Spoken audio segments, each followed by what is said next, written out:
Mungkin minta tolong dibantu untuk screen sharing ya, kalau bisa. Selamat malam juga Bang Ismail Fahmi, senior saya, kebetulan dari ITB. Selamat malam, Mas. Terima kasih sudah bersedia hadir. Nah, ini mungkin saya akan memberikan satu gambaran ya tentang apa itu yang sebenarnya sedang terjadi di Jawa Barat, yaitu penerapan PSBB. Karena masih banyak juga teman-teman saya yang menanyakan ya tentang terkait dengan PSBB. Apa sih bedanya dengan karantina wilayah ya?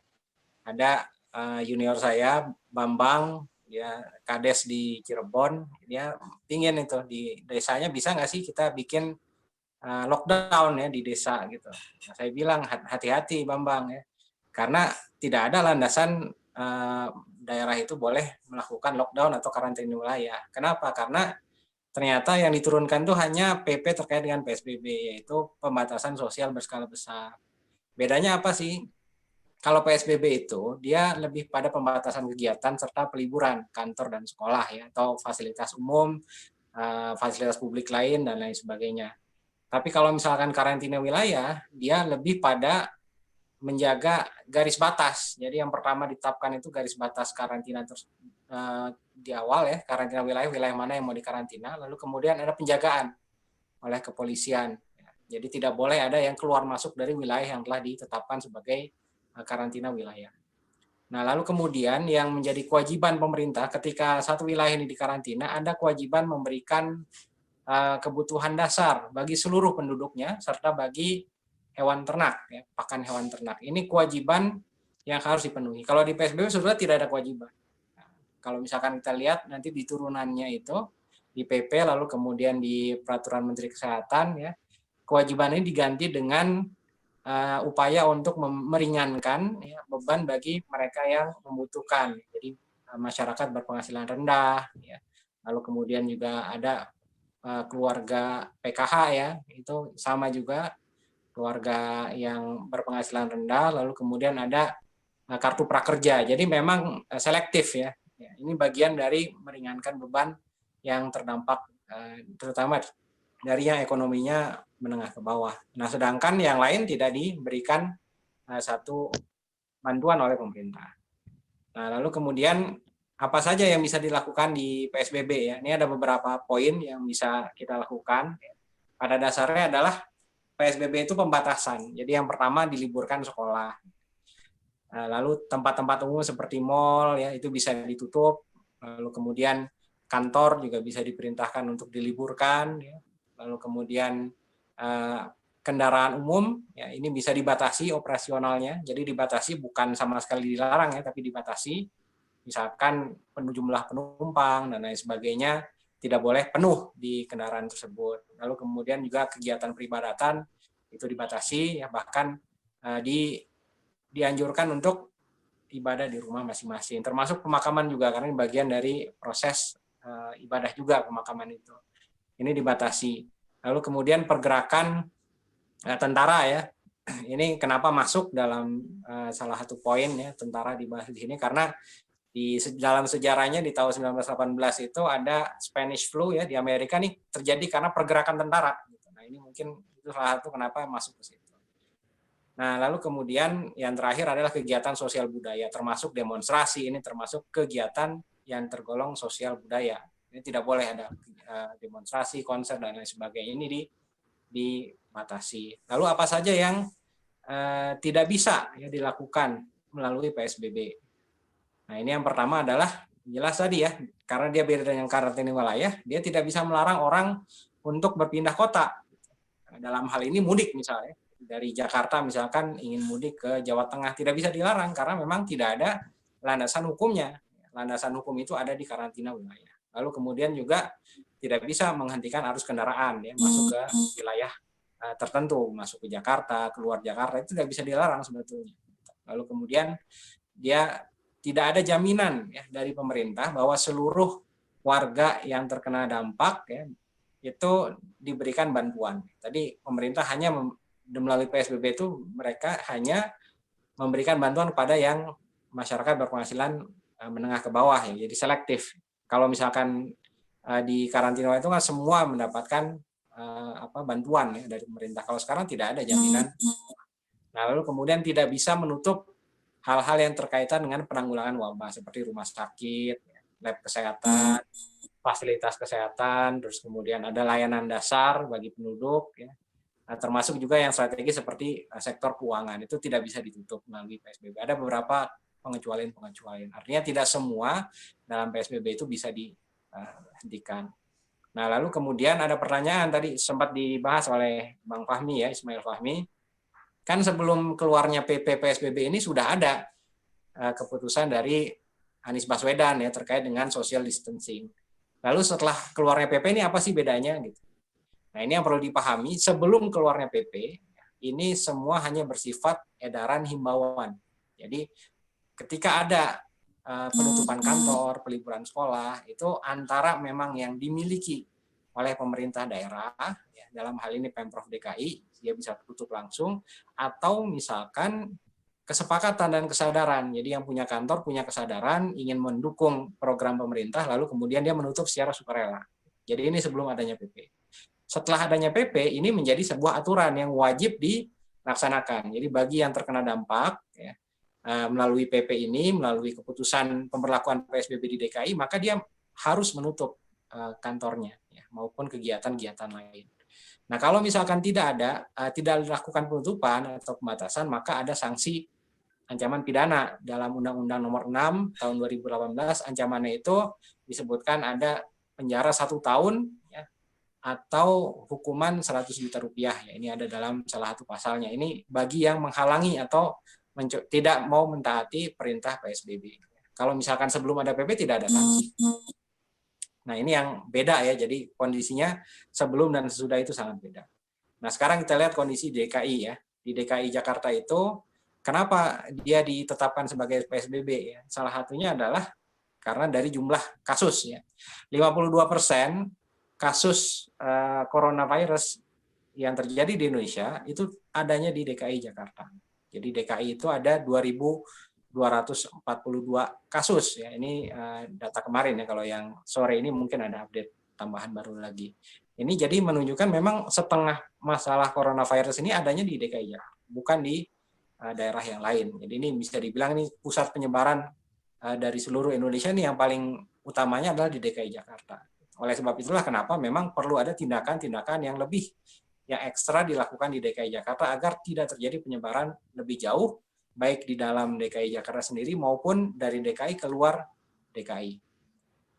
Nah, sekarang setelah penetapan PSBB dari Jawa Barat juga mengajukan ya PSBB. Ini ada beberapa kota yang diajukan sebagai awalan. Ini juga masih terkait dengan DKI, yaitu Kota Bogor, Depok, Bekasi ya, termasuk juga Kabupaten Bogor dan juga Kabupaten Bekasi. Nah, kalau misalkan kita lihat kondisi di Jawa Barat sendiri seperti apa? Sebetulnya secara keseluruhan Jawa Barat ini tidak sebanyak di DKI. Kalau misalkan di DKI tadi 2000-an kasus, di Jawa Barat hanya ada 450 kasus positif ya. Nah, penyebarannya pun juga sebetulnya kalau misalkan kita lihat di peta ini yang merah ini masih terkait dengan DKI. Yang pertama itu adalah daerah Bodebek ya. Ini daerah kota-kota satelit yang terhubung dengan DKI Jakarta. Lalu kemudian yang kedua baru di Kota Bandung. Ini yang merah. Kenapa di daerah Bodebek dan Kota Bandung yang merah? Ini salah satunya memang terkait kembali dengan DKI. Kalau misalkan di Bodebek ini jelas komuter masyarakat yang bekerja di sekitaran Jabodetabek ini jumlahnya cukup besar ya. Ada sekitar 4 juta orang yang bekerja komuter dari daerah Bodebek ke DKI. Lalu kemudian Kota Bandung ke DKI juga cukup banyak ya. Kalau misalkan dihitung itu ada sekitar 700.000 sebetulnya yang terkoneksi antara Kota Bandung dengan DKI Jakarta. Jadi dua-duanya ini masih terkait dengan DKI juga. Nah, dibandingkan dengan nasional, Jawa Barat ini hanya 10% sebetulnya. Jadi 450 berbanding dengan 4.200. Nah, jadi ini 10%-nya itu adalah di Jawa Barat. Nah, lanjut mungkin selanjutnya, kalau misalkan kita lihat ya, bagaimana kesiapan Pemprov Jawa Barat sendiri dalam menghadapi coronavirus. Jadi ini data yang berasal kita kumpulkan dari rumah sakit rujukan. Sampai sejauh ini baru ada 8 rumah sakit rujukan di Jawa Barat sebagai rumah sakit untuk coronavirus. Ada RSAS Kota Bandung, lalu kemudian ada juga RSPP rumah sakit paru ya, di Rotin Sulu, terus kemudian ada di Ciawi juga, dan lain sebagainya, di Cirebon juga ada. Nah, kalau misalkan di breakdown dari 8 rumah sakit ini, ya kurang lebih yang tersedia itu ada 2.700 tempat tidur ya untuk rawat inap. Lalu kemudian ada 89 sampai 100 itu ICU. Nah, ini ICU ini kurang lebih ada 2% dari mereka yang terkena coronavirus ini membutuhkan perawatan yang intensif ya. Jadi memang perlu ada ICU. Termasuk di dalam ICU itu ada ventilator dan lain sebagainya. Lalu kemudian jumlah tenaga medisnya itu ada 3.500 perawat, lalu kemudian 102 dokter umum, 126 dokter spesialis, 102 dokter spesialis, 126 dokter umum.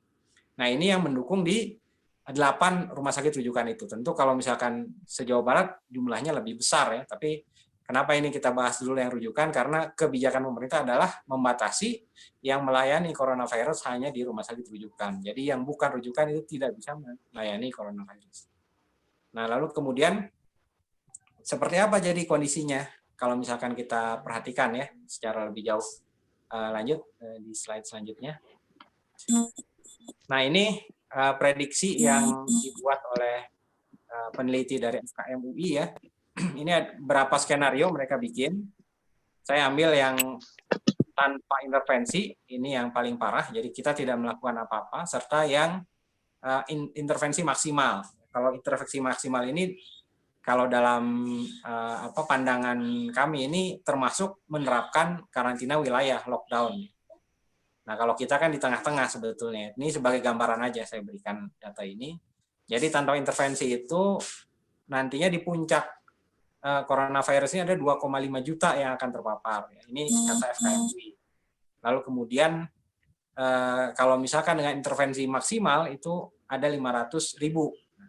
Jadi kalau misalkan dibandingkan dengan kondisi saat ini, ya itu kalau tanpa intervensi itu 2,5 juta itu kurang lebih 589 kali lipat dari kondisi yang sekarang.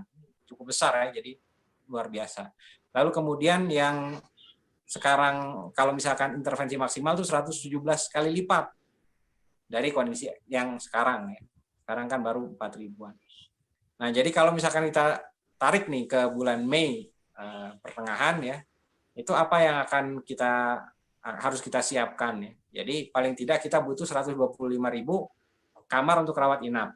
Asumsinya itu 5% dari mereka yang terpapar itu butuh rumah sakit kamar ya, yang diisolasi. Lalu kemudian dari 2,5 juta itu ada 2% yang butuh ICU, jadi 50.000 ruang ICU. Kalau misalkan intervensinya tinggi, ya, kita tetap butuh 25.000 kamar untuk rawat inap serta 10.000 kamar untuk ICU.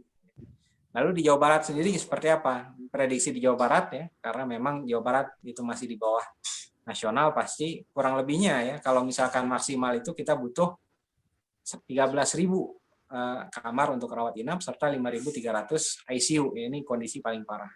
Nah, kalau misalkan intervensi tinggi dilakukan, maka kurang lebih kita membutuhkan 2.632 kamar untuk rawat inap serta 1.133 ruangan ICU.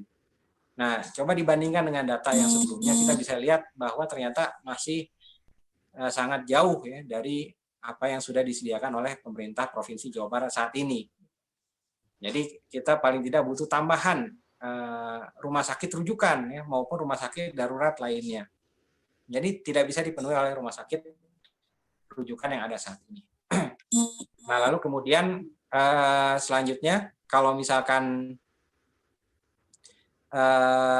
diterapkan PSBB, tentu kita berharap mungkin dampaknya tidak separah 2.500.000 yang terpapar ya di seluruh Indonesia. Kita mungkin berharap di angka 500.000 ke atas lah gitu. Karena ada tindakan ya, meskipun ini tidak maksimal juga, mungkin ada sekitar 1 juta lah yang akan terpapar. Jadi memang ini kita butuh tambahan fasilitas kesehatan di Jawa Barat. Jadi jelas tidak mungkin dengan yang ada sekarang. Lanjut.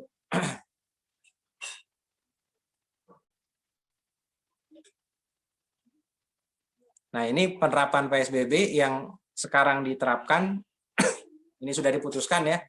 Ini adalah di Bodebek ya. Bodebek itu kota satelit di sekitar Jakarta. Ada kota Depok, Bekasi, Kabupaten Bekasi, kota Bogor, Kabupaten Bogor. Kenapa tadi ini menjadi yang utama? Karena dia 50% ya kurang lebih. kasus di Jawa Barat itu terjadi di Bodebek. Nah, dan ini ada faktor resiko tadi, komuter, DKI dan Bodebek, serta ada klaster penyebaran. Ada 2 klaster penyebaran seminar serta seminar GPIB.